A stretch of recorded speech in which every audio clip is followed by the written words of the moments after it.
بہت زیادہ علمی مزاج بنانے کی ضرورت ہے۔ یہ تن آسانیاں ایک دن ہم کو کھا جائیں گی، یہ مصلحتیں ہم کو کھا جائیں گی۔ اور اس وقت جو اہل حدیث کا ذکر ہے، تذکرۃ المناظرین کا، مناظروں میں اہل حدیثوں کی کہیں اہل حدیث کا کہاں کوئی جواب ہے، لیکن کیوں وہ پریشان رہے ہر دور میں، کیوں جیلوں میں گئے، کیوں ان پر سینکڑوں مقدمات انگریز کے زمانے کے لکھے ہوئے ہیں؟ صرف اس لیے کہ مناظرے کی حقیقتوں کو لوگ نہیں جانا، یا مد مقابل مکابر تھا یا مجادل تھا، یا اس سے بھی بڑھ کر کے کچھ اور تھا، منازع تھا یا مشاجر تھا۔ اس لیے یہ سب اہل حدیثوں کو اتنی ساری پریشانیاں اٹھانی پڑی۔ آج وہی چیز جماعت کے اندر ہو رہا ہے، جمعیت کے اندر ہو رہا ہے، مدرسوں میں ہمارے ہو رہا ہے۔ کہاں اہل حدیث ہیں؟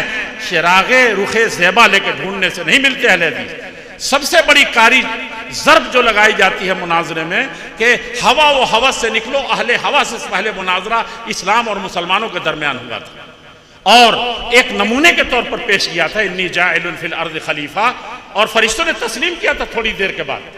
وہ ان کی کچھ اپنی جغرافیائی حالات تھی، ان کی قوت ملکیہ تھی، وہ قوت بہیمیہ سے واقف نہیں تھے، اس لیے انہوں نے تھوڑا سا اللہ رب العزت والجلال کے سامنے کہا تھا انی اتجعل فیہا من یفسد فیہا ویسفک الدماء۔ یہاں اندر یہ سب چیزیں جائز رکھی گئی ہیں۔ میرے عزیزوں، میرے بزرگوں، ادھر جانا نہیں چاہتے، ضرورت ہے اپنے من میں ڈوب کر کے مناظرہ، جو دوسروں سے مناظرہ جتنا مشکل نہیں ہے، آج کل اپنوں سے مناظرہ مشکل ہے۔ اپنے گھروں میں مناظرے کی کیفیت پیدا کی جا رہی ہے، اور ہر مسئلے میں پیدا کی جا رہی ہے۔ یہ اصحاب الاہوا، یعنی جو 72 فرقے جہنم میں ڈالے جانے کہے گے، جو خواہشات نفس کو اپنی داخل کریں گے، وہ گھر گھر میں نہیں، ہر در پر اور ہر من میں گھسا ہوا ہے۔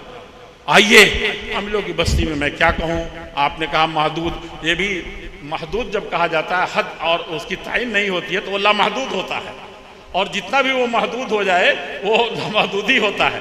اسی لیے کچھ وقت بتانا چاہیے تھا۔ اب عاملوں کی سرزمین پر عاملوں کی تاریخ نہ بیان کی جائے، جو اول اینٹ سے تاریخ اہل حدیث ہند کے اول اینٹ سے عاملوں کی تاریخ ہے۔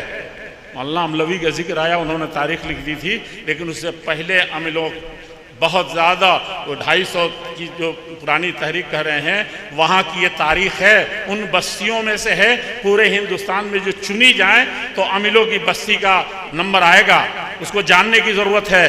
اور اس وقت افسوس کا مقام ہے کہ تاریخ اہل حدیث خود ہمارے، میں کیا کہوں، طلبہ تو کہوں گا تو آپ کہیں گے کہ طالب علم ہیں، لیکن اساتذہ بھی اس طرف سے بالکل عجیب طرح کا معاملہ ہے، اور طلبہ سنتے ہی نہیں، ان کی مستیاں اس وقت کچھ اور ہیں۔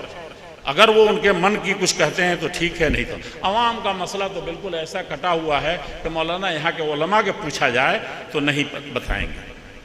سمجھا کہ نہیں سمجھا؟ مولانا عبدالسلام کا اتنا ذکر ہے، شیخ الحدیث کے مولانا عبدالرحمن مبارک پوری جو بھی زندہ ہے نا، ان کے دادا کا ذکر جانتے ہیں، اسی بہار میں بیٹھ کر کے کہا کہ وہاں بیٹھ جائیے، اور وہاں بیٹھنا ہے، مبارک پور کا سوچا بھی نہیں ہوگا، وہاں یہ تاریخ بخاری، یہ سیرت بخاری لکھی تھی۔ سمجھا کہ نہیں سمجھا؟ عرب و عجم میں اس پائے کی کتاب کوئی نہیں، آج بھی نہیں پائی جاتی تھے، علماء بیٹھ جاتے تھے۔ آج تو ہم کو اپنے دلچسپیوں سے فرصت ہی نہیں ہے، ہوگا کیسے یہ کام، ہوگا کیسے؟ اور میاں صاحب، بڑے میاں صاحب، آج کل تو میاں صاحب کا کیا چیز ہے؟ کوئی چیز نہیں۔ آپ تو جو دوسرے جتنے نہیں بٹے ہوئے ہیں، ہوا و ہوس کے شکار نہیں ہیں، وہ آپ ہیں۔ دوسرے کے ہاں سب کچھ قبول ہے، سمجھا کہ نہیں؟ سب قرآن و حدیث کے۔ تو میں اس وقت تقریر نہیں کروں گا، میں صرف یہی درخواست کروں گا کہ مولانا مقتدیٰ صاحب نے جو کام کیا ہے وہ ایسے ہی نہیں کیا ہے، اس میں بہت کچھ کرنے کی ضرورت ہے۔